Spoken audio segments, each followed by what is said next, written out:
ya. Oke, pada video kali ini saya akan jelaskan tentang salah satu materi yang diujikan di SNMPT, yaitu adalah terkait dengan materi bahasa Inggris, tapi saya akan lebih mengkhususkan membahas tentang reading comprehension. Nah, untuk materi SNMPT sendiri itu, kalau untuk yang reading comprehension, itu yang sering diujikan adalah ada terkait beberapa materi ya. Jadi yang pertama itu terkait dengan how to find the topic and main idea. Kemudian yang kedua itu terkait dengan implied detailed question, kemudian stated detailed question, unstated detailed question, kemudian transition questions, kemudian vocabulary restatement, dan determining specific information, dan the purpose of the writer. Nah, pada kali ini kita akan bahas terkait dengan bagaimana menentukan topik ya, atau terkait dengan main idea dari suatu paragraf singkat. Nah, untuk itu mari kita lihat seperti apa strateginya. Nah, jadi pertanyaan terkait dengan topik dan main idea itu adalah ini bisa muncul dalam berbagai variasi kata ya. Jadi bisa muncul terkait dalam berbagai variasi kata, sekalipun dengan maksud yang sama. Nah, jadi yang perlu digarisbawahi adalah pertanyaan tentang topik atau gagasan utama ya, itu terkait dengan biasanya itu jawabannya itu termuat di awal paragraf. Jadi sebuah reading atau paragraf singkat yang disajikan kalau mencari topik atau gagasan utama itu adalah pada umumnya itu jawabannya itu ada di awal-awal paragraf. Nah, artinya yang kita harus fokuskan adalah membaca kalimat pertama dan kedua dari setiap paragraf. Nah, jika hanya terdiri dari satu paragraf saja, maka yang dipelajari itu adalah bagian awal dari paragraf tersebut. Nah, sekarang seperti itu cara penentuan topik dan main idea-nya. Nah, tentunya kita butuh strategi menjawab tipe soal seperti ini. Nah, sekarang pertanyaannya adalah bagaimana strategi menjawab tipe soal seperti ini. Nah, oke, mari kita bahas sama-sama. Nah, untuk jenis pertanyaan topik dan main idea, maka ada beberapa cara atau ada beberapa ciri khas dari bentuk pertanyaannya itu. Jadi yang pertama itu bisa dalam bentuk what is the topic of the passage, ya, langsung menyatakan topik. Kemudian what is the subject of the passage, ini sama saja. Kemudian what is the main idea, kemudian what is the author's main point, kemudian what is the text mainly about, kemudian with what is the author primary concern ya. Jadi primary concern, kemudian which of the following would be the best title. Jadi terkait dengan topik atau main idea itu adalah bentuk pertanyaannya itu adalah bisa langsung what is the topic, kemudian what is the subject, kemudian main idea, kemudian author's main point, kemudian the text mainly about, kemudian primary concern, kemudian the best title. Nah, jadi jika adik-adik menemukan bentuk pertanyaan seperti itu, maka itu artinya adalah Anda diminta untuk mencari topik atau main idea dari paragraf yang tersebut. Nah, sekarang bagaimana cara mencari jawabannya? Nah, untuk jawaban pertanyaan seperti ini, itu secara umum itu dapat ditemukan pada kalimat awal atau bagian pertama tiap paragraf. Jadi, harus fokus pada kalimat awal dari tiap paragraf. Artinya, kalimat 1 dan 2 itu bisa jadi fokus kita. Sekarang, bagaimana cara mencari jawabannya? Nah, pertama itu adalah tentunya karena jawabannya itu terletak pada bagian-bagian awal paragraf, maka yang adik-adik harus lakukan adalah pertama adalah baca baris pertama dalam masing-masing paragraf. Nah, kemudian setelah kita baca, tentukan sebuah tema atau gagasan umum ya dalam baris pertama tersebut. Kemudian Anda bisa mengecek ya. Kemudian kita bisa mengeliminasi keberadaan jawaban-jawaban yang tidak sesuai dengan pilihan jawaban yang terbaik dari pilihan yang ada di soal. Jadi strateginya seperti itu. Nah, untuk lebih jelasnya kita bisa lihat contoh berikut ini ya. Nah, di sini ada passage ya, in the philosophy of, dan seterusnya. Jadi adik-adik dalam menjawab soal reading itu, salah satu strategi yang terbaik itu adalah langsung lihat di soal apa yang ditanyakan ya. Nah di sini what is the topic of this passage, yang dicari adalah topik. Nah ini berarti dia menanyakan tentang main idea. Nah strateginya adalah baca kalimat awal di paragraf, karena ini paragrafnya cuma satu, berarti Anda harus melihat di kalimat awal dari paragraf tersebut. Berarti dalam hal ini kita harus konsen ke kalimat pertama. Mari kita lihat. Nah, di sini, in the philosophy of John Dewey, a sharp distinction is made between intelligence and reasoning.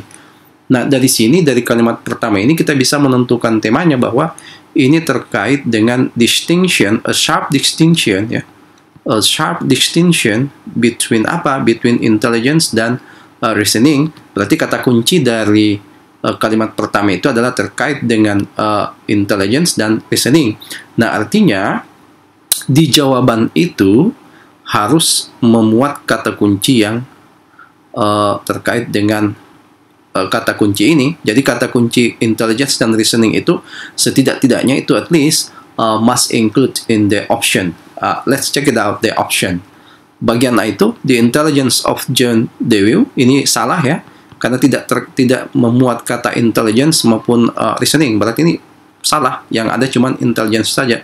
Ini salah. Kemudian distinction made by John Dewey, ini tidak, ini pasti salah. Kemudian Dewey's ideas on the ability to reason, ini juga salah. Kemudian how intelligence differs from reasoning. Jadi intelligence dengan reasoning kita keep. Kemudian di philosophy of John Dewey, ternyata dari 5 option yang ada itu yang memuat kata intelligence dan sekaligus memuat kata reasoning itu adalah cuman jawaban jawaban D. Berarti yang dalam ini adalah D. Nah, kalau kita kaji lebih mendalam, di sini kata kuncinya juga adalah distinction. Jadi distinction itu ini sama dengan difference. Jadi asal katanya itu dari distinct, kemudian different itu ini adalah sebuah noun, kemudian kalau dia verbnya adalah menjadi differ. Ya, seperti itu. Di sini adalah differs from, ini diadopsi dari kata distinction. Distinction adalah berupa noun.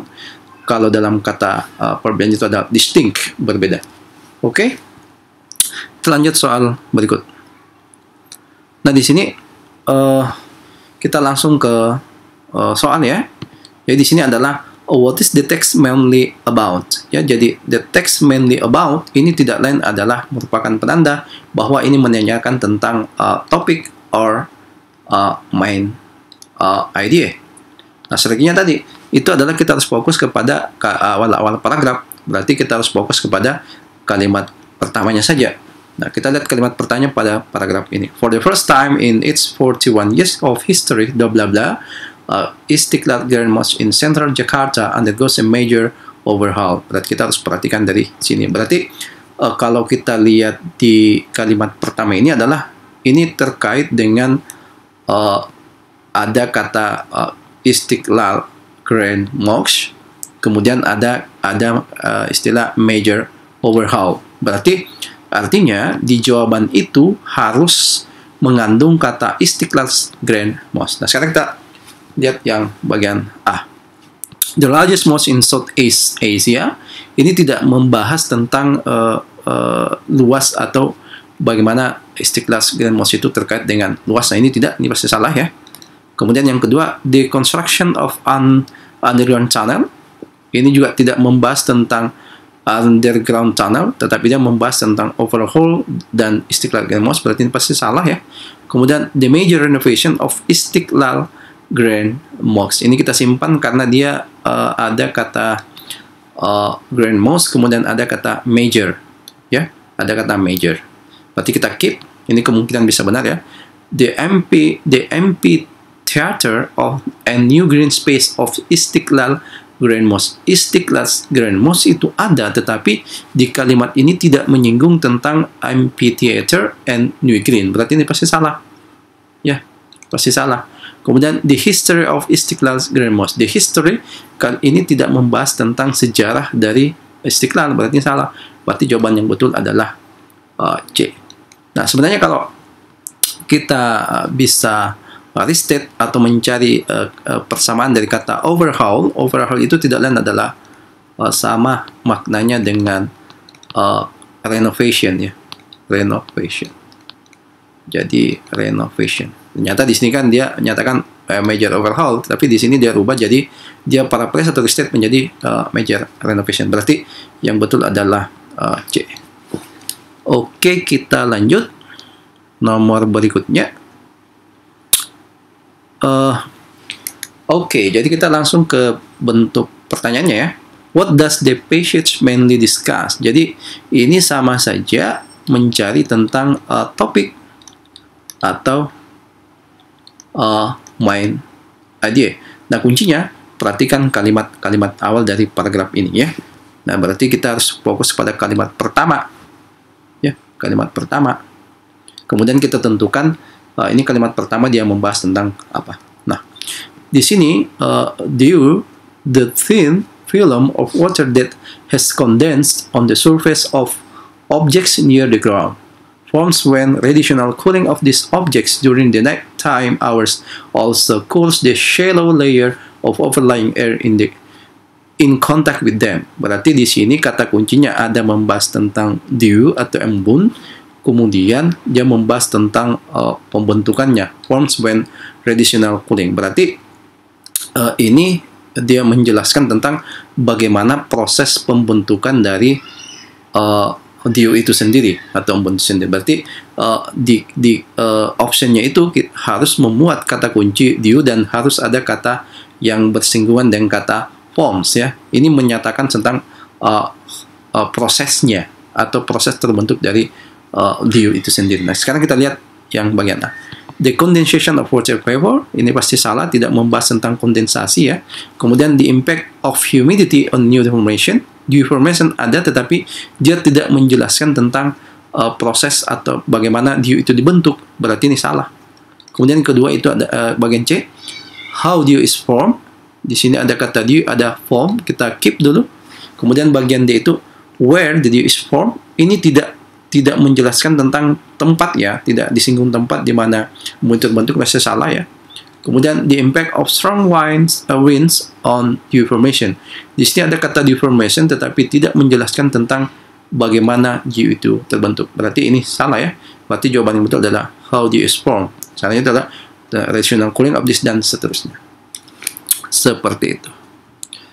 Nah, oke, kita bahas yang soal yang terakhir terkait dengan main topic atau idea.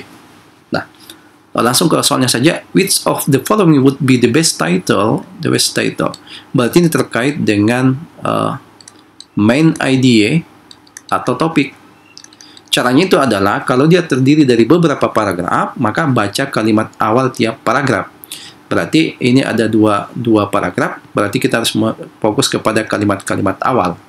Kalimat pertama ya. Jadi yang pertama itu adalah nitrogen fixation is a process by which nitrogen is continuously fed into biological circulation. Berarti di sini terkait dengan nitrogen fixation itu adalah proses ya. Is a process. Berarti terkait dengan proses apa? Nitrogen fixation atau pengikatan oksigen. Kemudian yang kedua, kalimat paragraf kedua, kita lihat kalimat pertamanya ini terkait dengan the opposite process of denitrification returns nitrogen to the air. Berarti di sini juga terkait dengan proses. Proses apa? Proses denitrifikasi. Proses denitrifikasi. Di sini terkait dengan proses fiksasi. Artinya apa? Berarti topik the best title-nya ini adalah harus memuat dua kata kunci atau pada kalimat-kalimat awal tiap paragraf ya. Berarti ini terkait dengan proses ya. Kita lihat bagian A. Ini ada dua proses ya. Ini proses pertama dan ini adalah proses kedua. Berarti terkait dengan dua proses. Berarti yang pertama adalah bagian A, the process of nitrogen fixation, salah karena dia cuma terkait dengan satu proses. Kemudian two nitrogen processes, kita keep, ada kata two nitrogen processes. Kemudian the return of nitrogen to the air, ini salah ya, cuman menyangkut yang kedua saja. The effect of nitrogen on plant and life, ini salah. The process of nitrogen denitrification, cuman ada satu proses. Nah, di sini ada dua proses. Berarti yang the best title-nya itu adalah harus membuat kedua kalimat inti atau topik dari kedua paragraf. Berarti dengan demikian yang betul adalah D. Oke, saya kira cukup untuk reading comprehension terkait dengan strategi menentukan main idea atau topik dari suatu paragraf. Untuk yang berikutnya kita bahas di lain waktu.